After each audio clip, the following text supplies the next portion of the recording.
A brutal Chicago blizzard. A shivering 6-year-old hiding in a dark alley.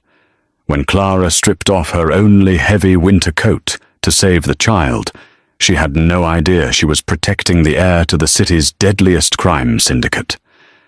And now the boss is hunting her down. The wind howling off Lake Michigan on the night of January 14th was merciless.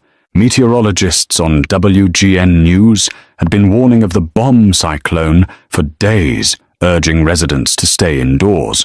But people like Clara Hughes didn't have the luxury of hiding from the weather. Rent in Logan Square was due, and her shifts at the Daily Crumb, a small struggling bakery on Clark Street, barely covered her heating bill. Clara was a big woman. She had always been heavy, her curves soft and wide, carrying the kind of weight that made her practically invisible to the fast-paced, image-obsessed crowds of the city. She was used to taking up space in a world that constantly told her to shrink. But tonight her size was a small blessing against the biting sub-zero wind chill. She was wrapped in her most prized possession, a massive men's 3XL black Columbia parka she'd bought at a thrift store. It wasn't fashionable, and it made her look like a walking marshmallow, but it was lined with thick fleece and shielded her broad shoulders and wide hips from the icy daggers of the storm. It was nearly 11:30 p.m. Clara was trudging down a deserted stretch of Rush Street, her heavy boots crunching through 3 inches of fresh snow. The upscale restaurants had shuttered early due to the blizzard. As she passed a narrow, unlit alleyway between a closed steakhouse and a brick parking garage, a faint sound cut through the howling wind. It sounded like a whimper. Clara paused, pulling down the thick wool of her scarf. She peered into the gloom. Nestled behind a row of frozen, overflowing dumpsters was a tiny, trembling shadow. "Hello," Clara called out, her voice trembling. The shadow flinched. Clara took a step closer, pulling her phone out to use the flashlight. The beam illuminated a sight that made her heart drop into her stomach. It was a little girl no older than 6. She was severely underdressed for a blizzard, wearing nothing but a torn burgundy velvet party dress, thin white tights, and a single black patent leather Mary Jane shoe. Her dark hair was plastered to her cheeks with melting snow, and her lips were a terrifying shade of blue. "Oh, sweetheart." Clara gasped entirely, forgetting her own exhaustion. She rushed forward, dropping to her knees in the filthy snow. "What are you doing out here? Where are your parents?" The little girl shoved herself further against the brick wall, her teeth chattering so violently she could barely speak. Daddy said to run. He said, hide and don't make a sound." Clara's maternal instincts, buried under years of loneliness, flared to life. She didn't know what kind of horrific situation this child had run from, a domestic dispute, an abusive home, or worse. All Clara knew was that this tiny body was shutting down from the cold. Without a second thought, Clara unzipped her massive Columbia parka. The freezing wind instantly sliced through her thin, flour-stained grey cardigan, biting into the flesh of her arms and chest. She shuddered, her teeth instantly beginning to clack, but she ignored the pain. She wrapped the giant coat around the little girl. The 3XL jacket swallowed the child whole, wrapping around her twice, like a heavy, insulated sleeping bag. There, Clara soothed, pulling the thick hood over the girl's dark hair. The coat smelled of Clara, a warm, comforting mix of vanilla extract cinnamon and cheap coffee. "I've got you. You're safe. My name is Clara. What's yours?" Lily, the girl whispered, burying her freezing face into the fleece lining of Clara's coat. "Okay, Lily. I'm going to call the police, okay? They'll get you somewhere warm." Clara reached into her jeans pocket for her phone, her thick fingers already growing numb and clumsy in the blistering cold. Before she could dial 911, the roar of heavy engines shattered the quiet of the street. 3 massive black Cadillac Escalades with tinted windows came screeching around the corner of Rush Street, their tires slipping dangerously on the ice before slamming to a halt right in front of the alley. The doors flew open. Clara froze in sheer terror. 6 massive men in dark overcoats poured out of the vehicles. They weren't police. They moved with a terrifying, synchronized aggression, and the moonlight caught the unmistakable gleam of firearms drawn and ready. "Check the alley." One of the men roared, his voice rough and commanding. "If the Rossi family got to her, I'll burn this whole damn block to the ground." Lily gasped from inside the oversized coat. "Daddy's men." Clara's mind short-circuited. Guns, suited men, the Rossi family. She read the Chicago Tribune. She knew the rumors about the organized crime syndicates that still bled the city in the shadows. This wasn't a domestic dispute. This was the mafia. Panic, primal and overwhelming, seized Clara's chest. She was a nobody, a baker who struggled with her weight and her rent. If these armed men thought she was trying to hurt the girl, they would shoot her where she stood. "Stay here," Clara whispered frantically, her breath visible in panicked white clouds. She didn't wait to grab her coat. She didn't wait to explain. Clara scrambled to her feet, her heavy body moving with a desperate, adrenaline-fueled agility she didn't know she possessed. She sprinted toward the opposite end of the alley, slipping on the ice, her thin cardigan doing absolutely nothing against the brutal wind. "Hey, stop right there!" a deep voice shouted behind her. Clara didn't look back. She bolted down a side street, ducking into the labyrinth of service alleys, her lungs burning her exposed skin, stinging as the blizzard swallowed her whole.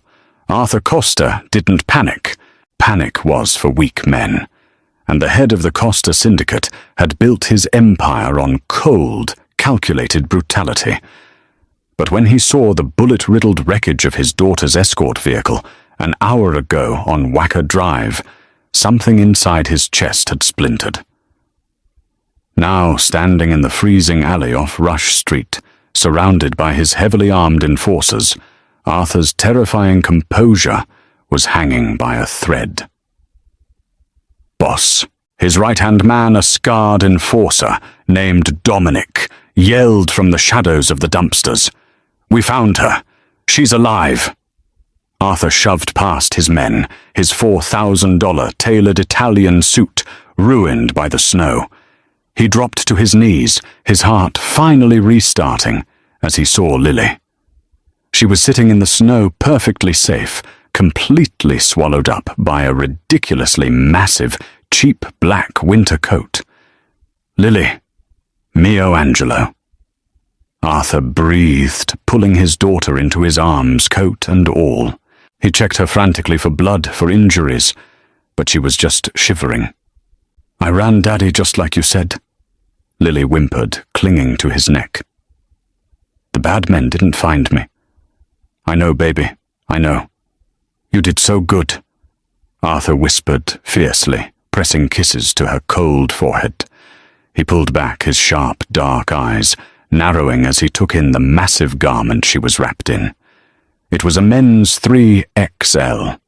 It was worn frayed at the cuffs and smelled strongly of vanilla and baked sugar. "Where did you get this coat, Lily?" "The soft lady," Lily said, her voice muffled by the thick collar. "She gave me her warm hug. But then she got scared and ran away." Arthur's gaze snapped to the end of the alley, where a set of heavy, hurried footprints disappeared into the drifting snow. Someone had found his daughter completely defenseless, and instead of calling the police or taking advantage, they had literally given her the coat off their back in a deadly blizzard. Arthur stood up, lifting Lily effortlessly into his arms. He looked at Dominic, his expression hardening into stone. "Take my daughter to the safe house, then find out who owns this coat. I don't care what it takes. Hack the street cameras, track the footprints. You find her." 3 days later, Clara was paying the price for her good deed. She was standing behind the counter at the Daily Crumb, violently stifling a sneeze into a paper napkin. Losing her winter coat meant she had walked a mile to the nearest L train station in a thin sweater during a historic freeze. She had caught a vicious chest cold, her nose was bright red, and she was miserable. Worse than the cold was the sickening anxiety. She couldn't afford a new coat. She had spent the last 2 days wearing 3 layers of cheap sweaters, feeling painfully self-conscious about how bulky and ridiculous she looked. Clara already hated drawing attention to her body. Being fat in a city full of sleek, wealthy professionals was exhausting enough. Now she felt like a walking target of pity. "You look terrible, Clara," her manager, an older woman named Patty, said sympathetically as she arranged a tray of blueberry muffins. "You should have stayed home." "Can't afford it, Patty." Clara croaked, her voice raspy. She wiped her flour-dusted hands on her apron, resting her aching back against the counter. Besides the oven, heat feels good. Outside the mid-morning street was quiet, the city still digging out from the snow. Clara was just about to box up a dozen croissants when the bell above the bakery door violently jingled. The heavy oak door was pushed open, and the temperature in the room seemingly dropped 10 degrees. 4 men walked in. They were massive, their shoulders practically filling the doorway. They wore dark, tailored overcoats over sharp suits, their faces devoid of any warmth. One of them immediately walked to the front windows and flipped the open sign to closed, pulling down the blinds. Patty gasped, dropping a pair of tongs. Clara froze her heart, hammering wildly against her ribs. She recognized the terrifying, imposing aura immediately. It was them. The men from the alley. Then the crowd of giants parted, and Arthur Costa stepped forward. He was devastatingly handsome, but in a cruel, sharp way. High cheekbones, a strong jaw dusted with dark stubble, and eyes so dark they looked like polished obsidian. He stopped in front of the display case, his eyes sweeping over the tiny bakery, before locking on to Clara. Clara felt a flush of deep, humiliating heat rise in her cheeks. She knew what he saw. A heavy, red-nosed, frantic woman in an apron covered in powdered sugar. She felt her weight instantly, an uncomfortable burden under his piercing, evaluating stare. Arthur looked at her for a long, silent moment. He had expected to find a typical opportunist, maybe a hustler looking for a reward, or some sleek socialite who had stumbled into the wrong alley. Instead, his men had tracked the thrift store tag and the security footage to this plump, trembling baker with terrified, wide hazel eyes. Arthur reached into a high-end matte black shopping bag he was holding and pulled something out. He dropped it onto the glass display counter. It was Clara's beat-up 3XL Columbia Parker. "Is this yours?" Arthur asked. His voice was a low, gravelly baritone that vibrated through the quiet bakery. Clara swallowed hard, her throat burning. Yes. Yes, it is." "My men told me you ran from them," Arthur said, taking a slow step closer to the counter. He didn't look angry. He looked intensely curious. "Why?" "Because they had guns." Clara blurted out, her fear overriding her filter. She immediately clamped her mouth shut, her cheeks burning hotter. I'm sorry. I just wanted to help the little girl. I didn't know anything. I didn't see anything. Please don't hurt me." Arthur's dark eyes softened by a fraction of a millimeter. He looked at her flour-stained hands, at the 3 layers of cheap sweaters she was wearing to stay warm, and then back up to her flushed, plump face. "Hurt you?" Arthur repeated softly, the words rolling off his tongue like a promise. "You stripped down in sub-zero weather to keep my daughter from freezing to death. You sacrificed your own warmth for a stranger's child." He signaled to Dominic with a subtle flick of his wrist. Dominic stepped forward, carrying a massive, sleek garment bag bearing the logo of an ultra-exclusive Italian designer. Dominic unzipped it and laid the contents carefully on the counter. Clara's breath hitched. It was a winter coat, but not just any coat. It was a breathtaking floor-length parka made of crushed black velvet, lined with genuine, ethically sourced Arctic fox fur. It was a masterpiece of tailoring screaming wealth and luxury. "I ran a background check on you, Clara Hughes," Arthur said smoothly, watching her shock. "I know you work double shifts. I know you struggle with your rent. And I know you don't have another coat." "I can't accept this," Clara stammered, stepping back, her insecurities flaring wildly.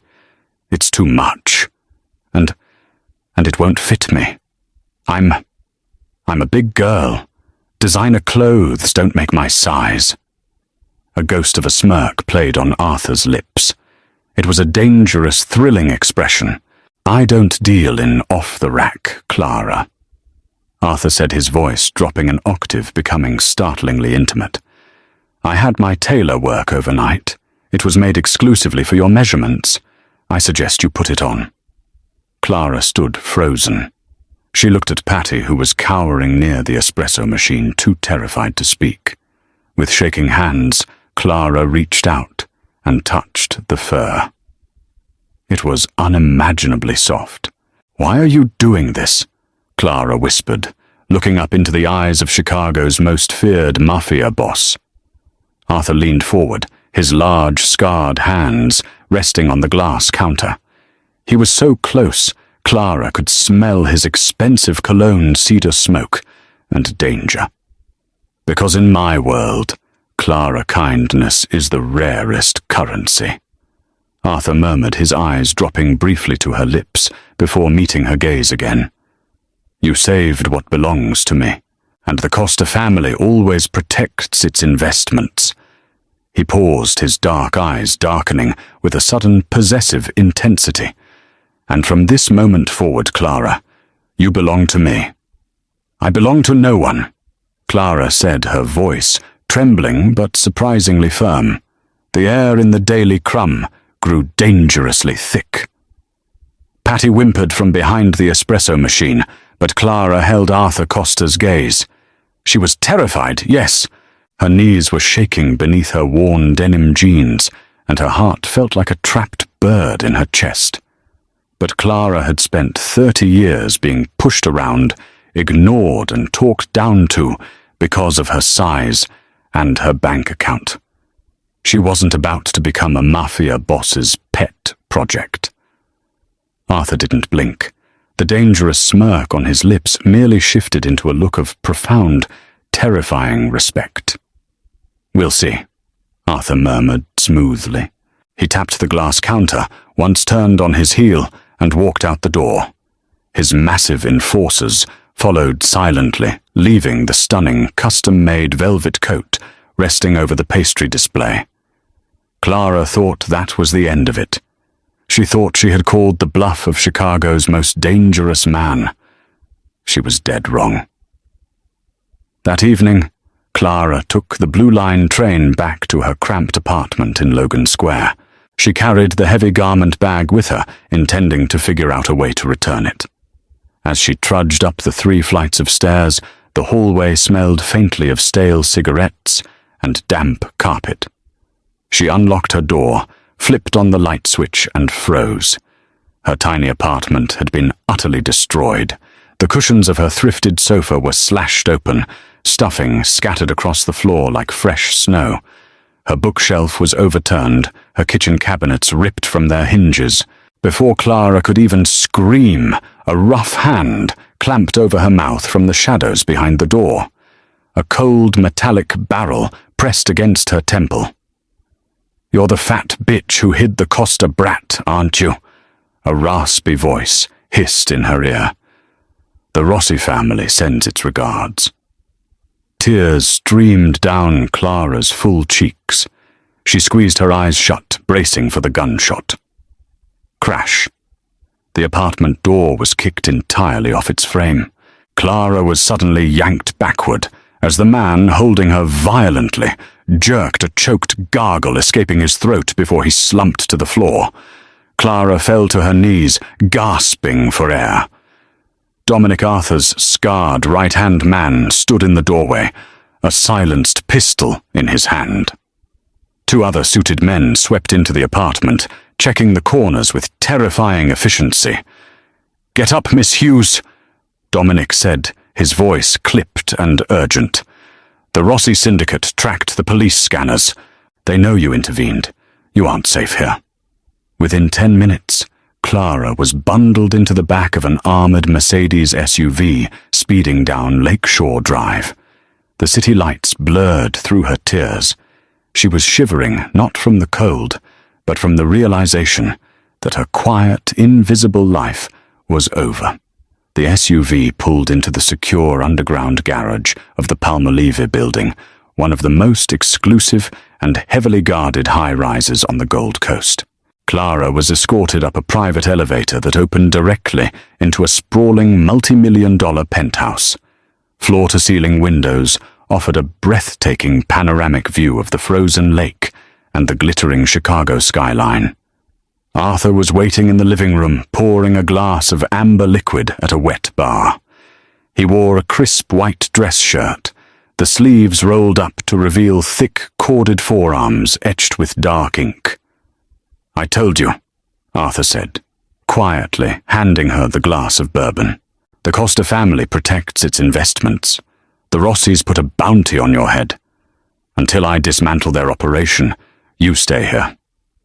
Clara took a shaky sip of the burning liquor. She looked around the immaculate, ultra-modern space, and then down at herself. She was wearing an oversized grey sweater covered in flour dust, her wide hips and thick thighs feeling agonizingly out of place in this world of sleek leather and polished marble. "I don't fit in here, Arthur," Clara whispered, a tear slipping down her cheek. "I'm just a baker. Look at me. I'm fat. I'm clumsy. I'm nobody. Why are you risking a gang war over me?" Arthur set his glass down. He crossed the room, his dark eyes fixed entirely on her. He didn't stop until he was inches away. Gently, his large, calloused hands reached up, cupping her face and wiping the tear away with his thumb. "Look at you," Arthur repeated, his voice dropping into a dark, rough whisper that sent a shiver straight down her spine. "I am looking at you, Clara. The men in my world surround themselves with starving plastic women who would sell my daughter to the highest bidder for a diamond necklace. You are real. You are soft, you are warm, and you have a heart braver than half the soldiers on my payroll." He leaned in his lips, brushing the shell of her ear. "Never apologize for the space you take up, Clara, because I intend to worship every single inch of it." For 2 weeks, Clara lived in the velvet cage of the penthouse. It was a surreal existence. She spent her mornings baking in Arthur's state-of-the-art chef's kitchen, filling the cold, masculine apartment with the scent of cinnamon rolls and fresh focaccia. Her afternoons were spent with Lily, who adored Clara, clinging to her wide waist and calling her the soft lady. Arthur was a man of intense contradictions. By day, he was the ruthless boss commanding an empire from his study. By night, he sat at the kitchen island eating Clara's pastries and listening to her talk about her dream of opening her own bakery. He looked at her with a heavy, possessive hunger that made her pulse race, treating her with a reverent gentleness that terrified her far more than his guns did. But Clara was observant. Years of blending into the background had taught her how to watch people, and she began to notice something deeply wrong with Arthur's cousin Dante. Dante was a sharp-featured, nervous man who served as one of Arthur's top lieutenants. He visited the penthouse frequently to give updates on the war with the Rossi family, but Clara noticed the way Dante's eyes darted around the room. She noticed how he always excused himself to the balcony to take personal calls on a burner phone he kept hidden in his left breast pocket. The missing puzzle piece clicked into place on a snowy Tuesday evening. Clara was braiding Lily's hair in the living room, while Dante and Arthur spoke in hushed tones near the foyer. "Uncle Dante smells like the bad alley," Lily whispered, suddenly wrinkling her nose. Clara froze. "What do you mean, sweetie?" "The night I ran away," Lily said innocently. "The bad men from the Rossi family. They smelled like sweet smoke and peppermint. Uncle Dante smells just like them today." Clara's blood ran cold. She remembered the distinct scent of cherry pipe tobacco and peppermint oil, a highly unusual combination. She remembered Dante telling Arthur that the Rossi ambush on Lily's escort car had been a surprise attack. But how could it be a surprise if Dante carried the scent of the very men who had ambushed them? That night after Dante left and Lily was put to bed, Clara walked into Arthur's study. He was staring at a map of the city, looking exhausted. "Arthur," Clara said softly. He looked up, the tension in his jaw immediately softening. "You should be asleep, mia cara." "It's Dante," Clara said, stepping fully into the room. She didn't flinch. She stood tall, letting her heavy frame occupy the space with confidence. "He's the leak. He set up the ambush on Lily. He's working with the Rossis." Arthur went perfectly still. His eyes turned flat dead and utterly terrifying. "Those are heavy accusations, Clara." "Dante is my blood. He uses a burner phone he hides in his left pocket." Clara pushed forward, trusting her instincts. And Lily recognized his scent. "He smells like the men who attacked her car. He's feeding them your movements, Arthur. That's why you can't get a step ahead of them." Silence stretched in the room, thick and suffocating. Arthur stared at her for a long time. Then he picked up his phone and dialed a number. "Dominic," Arthur said coldly. "Bring Dante to the warehouse on Kinsey Street. Check his left pocket." He hung up. He didn't say another word, simply walking past Clara and out of the apartment. Clara didn't sleep that night. She paced the hardwood floors, terrified she had made a mistake, terrified she had just signed a man's death warrant. When the sun finally crested over Lake Michigan, painting the sky in bruised purples and pinks, the front door opened. Arthur walked in. He looked drained. His knuckles bruised his white shirt, stained with a few drops of dark crimson. He stopped in the center of the living room, looking at Clara. "You were right," Arthur said, his voice completely devoid of emotion. "He sold us out to take my place. They were planning to hit this penthouse tomorrow." Arthur suddenly dropped to his knees, right in front of her. He let out a long, ragged exhale. The invincible Mafia Boss was crumbling, seeking refuge in her warmth. Clara instinctively ran her hands through his dark, thick hair, holding him tightly. "You saved my daughter," Arthur whispered against her. "And now you've saved me. You are my queen, Clara, my partner, and I will burn this city to ash before I let anyone touch you." Months later, the Chicago underworld was quiet. The Rossi family had been systematically dismantled, and the Costa syndicate reigned supreme. But the real talk of the town wasn't the violence.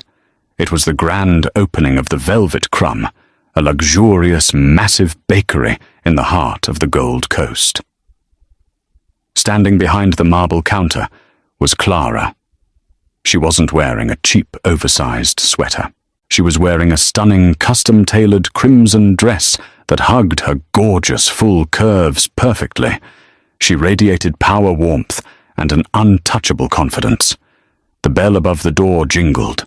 Arthur walked in, holding Lily's hand. He bypassed the line of wealthy patrons walking straight behind the counter to pull Clara into a deep, claiming kiss. She was Clara Costa now. She had given a shivering child her coat, and in return, she had been given a kingdom. Do you think Clara made the right choice by stepping into Arthur's dangerous world to protect him and Lily? The line between right and wrong blurs when family is involved. If you loved this intense mafia romance twist, hit that like button and share it with your friends who love a fierce, confident heroine. Don't forget to subscribe to our channel for more thrilling, dramatic storytelling and real-life inspired sagas. What would you do in Clara's shoes? Let us know in the comments below.